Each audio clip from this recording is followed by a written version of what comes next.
키보드 광고가 들어왔다. 그러고 보니 쓸 키보드가 마땅치 않긴 하다. 하지만 난 조회수의 노예. 조회수를 위해서는 컴퓨터나 태블릿을 해야 되는데 일단 어떤 모델인지 한번 보기나 하자. 그리고 나서 고민을 해도 늦지 않을 거야.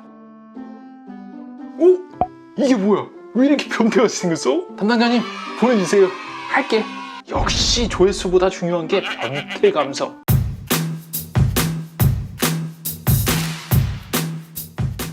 안녕하세요, 티라노입니다. 그동안에 마우스와 키보드 리뷰를 해달라는 의견들이 굉장히 많았었는데요. 제가 사실은 여러분 요청들이 그렇게 많은 걸 알면서도 지금까지는 사실 외면할 수밖에 없었습니다. 여러분들 사실 키보드랑 마우스 리뷰들이요, 아시다시피 한번 빠지면은 완전 돈 잡아먹는 귀신이라서 요즘에는 이제 맨날 출근하던 매장을 좀 휴식을 하고 이렇게 집에서 유튜브만 찍고 있는 것도 굉장히 눈치가 많이 보이거든요.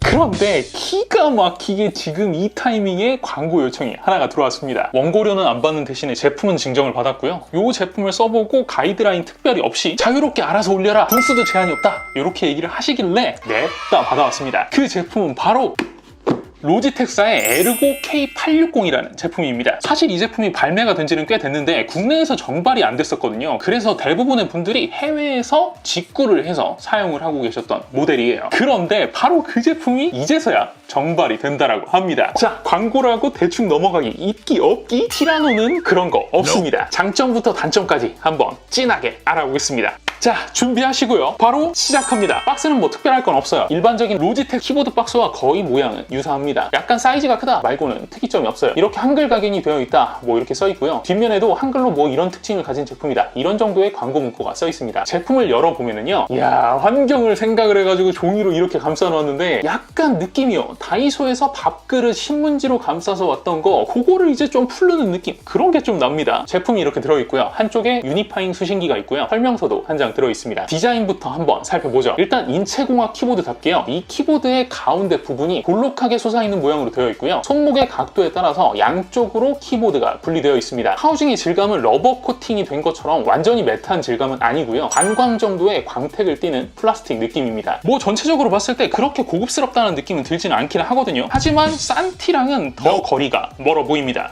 글쎄요, 뭐 예쁘다라고 평가를 하기엔 조금 어려울 것 같긴 한데, 근데 어차피 이렇게 인체공학 키보드들은 종류도 그렇게 많지 않을 뿐더러 기능 위주로 선택을 하는 제품이기 때문에 뭐 요만하면은 그런대로 디자인도 나쁘지 않다, 그렇게 생각이 듭니다. 팜레스트는 일체형으로 붙어있는 형태로 만들어져 있고요. 특이하게도 키보드의 높이를 조정할 수 있는 거치 부분이 키보드의 상단 쪽이 아니라 팜레스트 하단에 위치해 있습니다. 팜레스트 질감은요, 지금 화면에 약간 패브릭 재질처럼 보이시는 것 같긴 한데 이게 만져보면은 방수 재질의 고무 코팅? 그 정도 느낌의 푹신한 질감이에요. 텍스처를 패브릭처럼 보이게 만들어 놓은 겁니다. 제가 생각했을 때는 이걸 패브릭 처리를 하게 되면은, 이렇게 이제 사용하게 되면은 패브릭이 이제 좀 까진다든지 내구성에 좀 문제가 있을 것 같기도 하고요. 또 손목이 지속적으로 닿는 부분이기 때문에 뭐 오염이라든지 손목 슬림도 좀 방지를 하기 위해서 이런 방식을 채택한 게 아닌가라는 생각이 듭니다. 사이즈는 가로 456mm, 세로 233mm, 전체 높이는 48mm로 가운데 쪽 키보드가 이렇게 분리되어 있기 때문에 사이즈가 굉장히 길 것 같은 느낌이 들긴 들잖아요. 그럼에도 불구하고 그런 느낌에 비해서는 일반적인 다른 풀사이즈 키보드와 사이즈 차이가 약 2cm 정도로 차이가 크지 않게 나는 걸 보실 수가 있습니다. 무게는 1.08kg으로 묵직한 느낌이 들기는 하는데요. 이게 이제 팜레스트까지 포함인 걸 기준으로 봤을 때는, 그리고 다른 기계식 키보드와 비교를 해보았을 때도 생긴 것에 비해서는 상대적으로 라이트한 무게를 가지고 있다고 말씀드릴 수가 있을 것 같습니다. 연결은 2.4G USB 수신과 블루투스 5.0을 지원을 하고 있고요. 이분들이 이 키보드를 보내주시면서 같이 사용을 해보라고 MX 버티컬 이 마우스도 보내주셨거든요. 그런데 이 제품 같은 경우에는 이 앞쪽에 USB Type-C 포트를 이용을 해서 유선으로도 사용이 가능하게끔 되어 있는데, 이 K860은요, 연결 포트가 아예 없기 때문에 온리 무선으로만 연결이 가능합니다. 배터리는 3A 사이즈 2개를 활용하고 있고요. 기본적으로 한 세트가 들어가 있습니다. 이게 스펙시트 상에는 최대 24개월까지 사용이 가능하다라고 써있긴 하는데 뭐 되겠죠? 됐어! 레이아웃도 한번 보시면요, 이 아래 기능 버튼들이 맥에서도 윈도우에서도 모두 사용을 하게끔 버튼이 세팅이 되어 있는데요. 그런데 제 아이맥 같은 경우에는 인텔 맥이거든요. 그러다 보니까 윈도우로 사용을 해야 될 때가 가끔 있어가지고 부트캠프를 깔아놓고 쓰는데요. 부트캠프를 처음 잡았을 때, 그러니까 맥에서 연동을 하고 사용을 하고 있다가 부트캠프로 넘어갔을 때는 이게 마치 애플 키보드처럼 좀 인식이 되는데요. 원래 이게 일반적인 윈도우 키보드들은 이쪽에 한영 버튼이 있죠. 그런데 이게 맥에서는 이 버튼이 커맨드 버튼이고 한영 한영을 전환하기 위해서는 이 옵션 키를 누르게끔 되어 있습니다. 그렇다 보니까 이 한영 키를 눌러야 되는데 옵션 키까지 손가락이 닿아야 되니까 누르는 위치가 엄청 불편했었거든요. 그런데요, 아예 윈도우를 진입한 다음에 이 장치를 아예 삭제를 해주시고요, 다시 이 장치를 잡게 되면은 이 우측에 표시되어 있는 이 한영 버튼이 그제서야 제대로 작동이 됩니다. 위에서 F1 버튼부터 이렇게 주르륵 펑션 키를 이용한 기능들이 들어가 있고요. 로지 옵션이라는 프로그램을 이용해서 들어가게 되면은 이 버튼들을 원하는 기능으로 커스터마이징 하는 것도 가능합니다. 자, 이제 이 녀석의 본격적인 느낌을 자세하게 알려드려 볼게요. 키는 기본적으로 멤브레인 기반의 키가 탑재가 되어 있습니다. 그런데 이거부터 좀 설명을 드려야 될 것 같아요. 간혹 우리가 일반적으로 좀 많이 사용을 하는 5,000원짜리, 10,000원짜리 굉장히 저렴한 키보드들이 멤브레인이라고 써 있잖아요. 그래서 사람들이 멤브레인은 즉 싸구려 이렇게 생각을 하시는 분들이 있는 것 같은데요, 그거 아닙니다. 멤브레인은 하나의 방식으로서 별도의 스위치가 필요 없는 방식이기 때문에 일반적으로 타 방식의 제품과 퀄리티를 동일하게 좀 맞췄을 때 생산 단가가 좀 덜 들어가는 편이에요. 그렇기 때문에 멤브레인 키보드들이 일반적으로 저렴한 축의 제품들이 많이 나오는 것뿐인 거고요. 멤브레인도 잘 만들기 위해서는 상당히 돈이 많이 듭니다. 즉 멤브레인 이퀄 싸구려 키보드 이렇게 생각을 하시는 거는 굉장히 잘못된 인식이라는 겁니다. 아시겠죠? 키감은 멤브레인 치고는 굉장히 쫀득한 느낌을 주는 편입니다. 부분감을 최대한 살리는 느낌을 주기 위해서 키압은 아주 살짝 하드하게 세팅이 된 편이고요. 튕겨져 올라오는 반발력도 멤브레인이라고 보기는 어려울 정도로 꽤나 경쾌하게 튀어 올라옵니다. 키스트로크는 일반적으로 저렴이 멤브레인 키보드에 비해서는 얕은 편이라고 볼 수가 있을 것 같고요. 펜타그래프 류들에 비해서는 상대적으로 깊은 그 중간 어딘가의 높이로 생각을 하시는 게 좋을 것 같습니다. 전체적으로 봤을 때는 키 퀄리티만 딱 보잖아요. 그러면은 굉장히 괜찮은 수준의 키보드다 이렇게 평가를 할 수가 있습니다. 상당히 완성도가 높은 편이에요. 타건 소음은 여러분들께 한번 먼저 들려드려 보고요, 그 다음에 설명을 드려보도록 하겠습니다.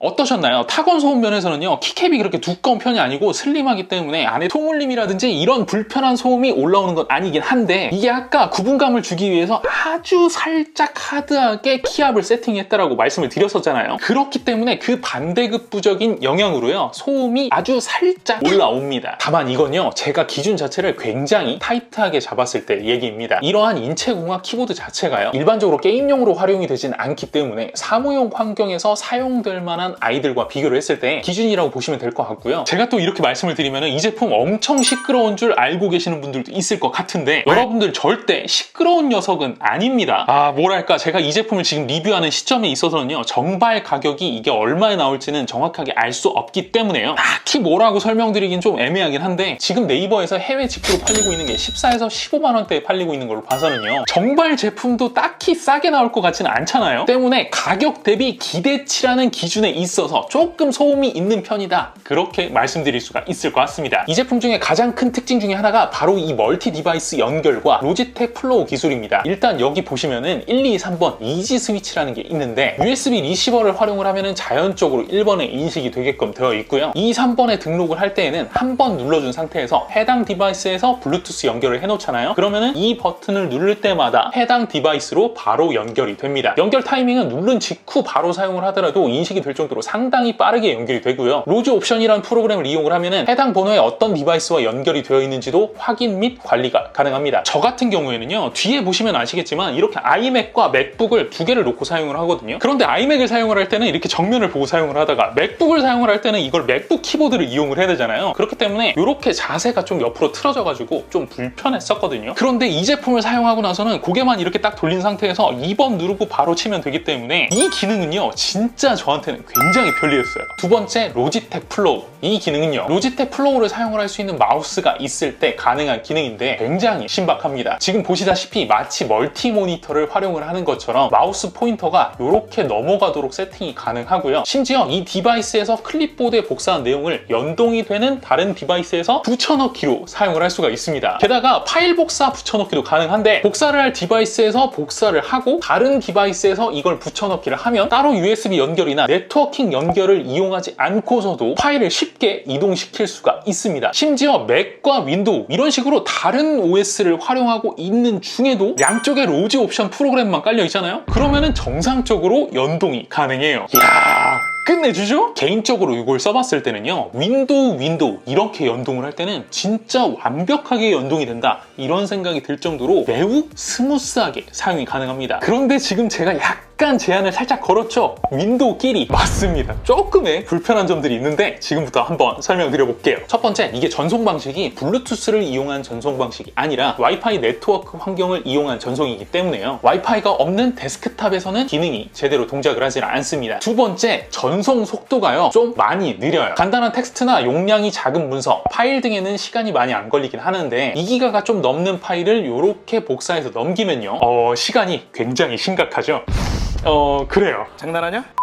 세 번째, 맥에서는 이게 어떤 기준인지는 모르겠는데 파일에 따라서 붙여넣기가 안 되는 파일들이 있습니다. 이쪽에서 복사해서 이쪽으로 붙여넣기를 하면은 지금 보시면은 파일이 임시로 보였다가 바로 사라지죠. 네 번째, USB 리시버로 사용을 하는 디바이스에서 블루투스 디바이스 쪽으로 마우스 포인터를 넘길 때에는 자연스럽게 넘어가는데 이게 블루투스 디바이스에서 USB 리시버가 달려있는 쪽으로 마우스 포인터를 넘길 때는요 이게 좀 본인의 기분에 따라서 다르게 움직여요. 어떨 때는 이게 또 바로바로 넘어가긴 하는데 어떨 때는 굉장히 답답하게 안 넘어갈 때도 있거든요. 때문에 블루투스로 연결되어 있는 디바이스에서 USB 리시버가 달려있는 디바이스로 넘어올 때는요 그냥 이렇게 버튼을 눌러서 넘어오는 게 정신건강상 이롭습니다. 그런데 제가 뭐 이렇게 문제점들을 여러 개를 좀 말씀을 드리긴 했지만 맥북들 간의 통신의 경우에 있어서는 이렇게 로지텍 제품을 거치는 것보다 에어플레이를 이용을 하는 게 훨씬 더 빠르고 편리하고 이런 식으로 노트북, 태블릿, 뭐 데스크탑 이렇게 여러 개의 제품들을 활용을 하면서 마우스 하나랑 키보드 하나만 있으면 버튼 눌러가면서 변경해서 한 개로 입력을 다 할 수가 있다. 거기다가 OS도 가리지 않고 맥에서도 사용을 할 수 있는 레이아웃 그리고 윈도우에서도 사용을 할 수 있는 레이아웃이기 때문에요. 그 어떤 환경에서도 자연스럽게 연동이 가능하다는 점은 굉장히 좋은 이점이라고 생각이 듭니다. 요거는요 제가 따봉 드리겠습니다. 사실 이 제품에서 가장 궁금하실 내용이 이 부분이실 텐데요. 로지텍에서는 인체공학적인 디자인으로 인해서 타이핑 시 승모근의 긴장감을 21%나 감소시켜주고 손목의 꺾임이 25%나 감소가 되기 때문에 손목을 54% 더 편안하게 사용할 수 있다고 하는데요. 뭐 이걸 수치적으로 표현을 하기는 좀 어렵긴 한데 확실히 장시간 타건 시에는 손목의 피로감이 좀 적게 드는 듯한 느낌적인 느낌? 기분적인 기분은 있습니다. 물론 여러분들 단순히 기분만 그럴 수도 있어요. 그렇지만 사실 여러분들 기분이 가장 중요한 거 아니겠습니까? 우리가 막 이런 제품들을 왜 사대겠어요? 필요해서? 물론 진짜 필요해서 사댈 수도 있긴 하지만 이 제품을 사는 이유의 8할 제품을 지를 때 그리고 박스 깔 때 아니겠습니까? 진짜냐? 그런데 요거를 다시 한번 좀 생각을 해보면은 우리가 키보드 앞에서가 아니라 뉴트럴한 상황에서 팔이 늘어져 있는 모양새와 상태를 본다고 한다면 이렇게 자연스럽게 팔이 놓여져 있는 모양으로 키보드 모양이 갖춰져 있을 때 손목이 조금 덜 필요한 건 어떻게 보면은 당연한 거예요. 그리고 아까 디자인을 볼 때 잠깐 보여드리긴 했었는데 얘는 특이하게 팜레스트 쪽으로 요 받침대가 있었잖아요. 그것도 역시 손목이 위로 들리지 않게끔 약간 손목을 축 늘어뜨린 상태에서 타건이 가능하게끔 하기 위한 그런 장치였던 것 같습니다. 제 기준에서는 이렇게 의자에 앉아있을 때 이 조그마한 지지대를 하나 올린 4도 정도가 딱 적당한 느낌이 들었고요. 7도로도 설정이 가능하기 때문에 개인에 맞는 자세에 따라서 조절이 가능할 것 같습니다. 이렇듯 인체공학 설계 키보드가 손목 건강에 분명히 긍정적인 역할을 한다. 이거는 팩트인 건 맞는 것 같은데 그렇다면 이러한 설계가 불편함을 주는 부분은 없었을까요? 첫 번째로는요. 이거 적응이 너무 쉽지가 않아요. 솔직히 기존 키보드 레이아웃에 너무 길들여져 있었어요. 지금은 이 제품을 제가 리뷰하느라 굉장히 많이 사용을 했기 때문에 많이 익숙해져가지고 이제는 괜찮긴 하거든요. 그런데 만약에 제가 이 제품을 리뷰를 안 해도 됐고 그냥 제가 구매를 했었던 제품이었다 그랬다면 구매해서 받은 첫날 창고행으로 됐을 가능성도 굉장히 높다라고 생각이 들었어요. 그 중에서요 특히 이 B키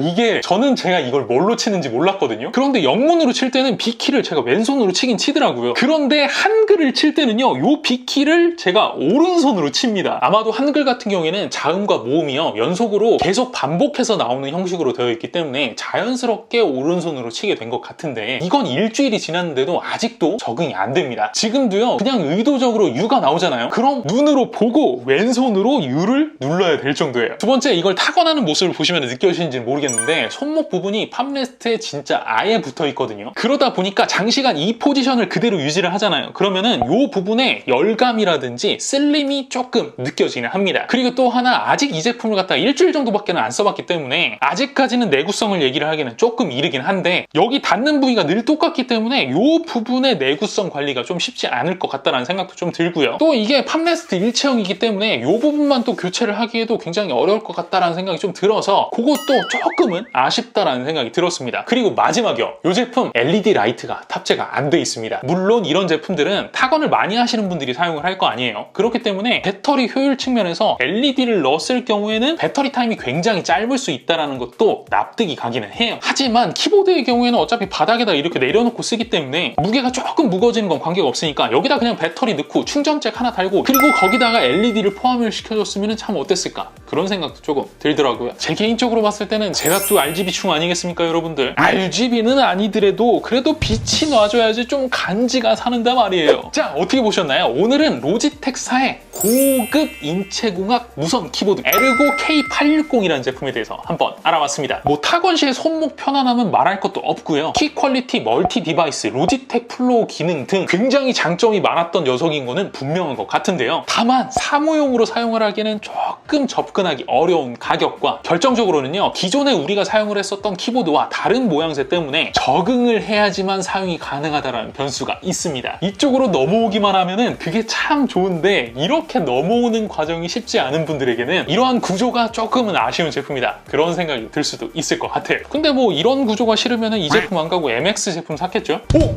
그럼 장점만 있고 단점은 없는 거네? 자, 로지텍 전 이 정도면 최선을 다한 겁니다. 다음에도 연락 줘요. 자, 영상 봐주셔서 감사드리고요. 여러분들의 생각을 댓글에 주르륵 남겨주시면은 제가 답변 드리도록 하겠습니다. 좋아요와 구독 그리고 알림 설정도 꼭 잊지 마시고요. 이상 티라노였습니다. 고맙습니다.